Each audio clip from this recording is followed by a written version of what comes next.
Արի քեզ մի պատմություն պատմեմ, որ ինձ ավելի ճիշտ հասկանաս։ Կար մի երաժշտական նախագիծ Երևանում, TV-ով էին ցույց տալիս։ Անունը արի չասեմ, չիմանամ, որ մեկում մասն է։ Ես շատ էի ուզում այդ նախագծին մասնակցեի, բայց քանի որ ունեինք տրանսպորտի բարի խնդիր, ուղղակի չէի կարող։ Հետո պատահական իմացա, որ իմ համակարգացին նույնպես մասնակցում է այդ նախագծին եւ հայտը ներկայացրել ու անցել է։ Եվ իրենք ավտոմեքենա ունեին։ Այսինքն այդ հնարավորություն էր, որ ես ինքս էլ հայտ ներկայացնեմ, իր հետ միասին կգնամ կգամ, համ տրանսպորտի գումար կխնայեմ, համ էլ կիմանամ գոնե ծանոթ մարդկանց հետ եմ գնում գալիս։ Ես արդեն հասել էի ֆինալ, ու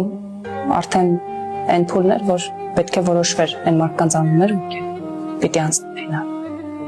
Համակարգացից դուրս մնաց։ Ու ես այդ օրը ստիպված վատ երգեցի, որ ինձ էլ դուրս թողեն։ Որովհետև էլ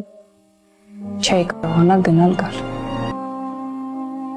Չէր գալու ինձ հետ, ես չունեի այդ ֆինանսը։ Բայց ես վստահ եմ, որ ես եթե մասնակցեի մինչև վերջ, ես կհաղթեի այդ նախագիծը։ Այդ դա է դժվար, որ դու գիտես, որ ախր այս քո տեղը չի, ինձ քո տեղը։ Բայց ինչ անես, որ ճար չունես։ Այդ դա է դժվար։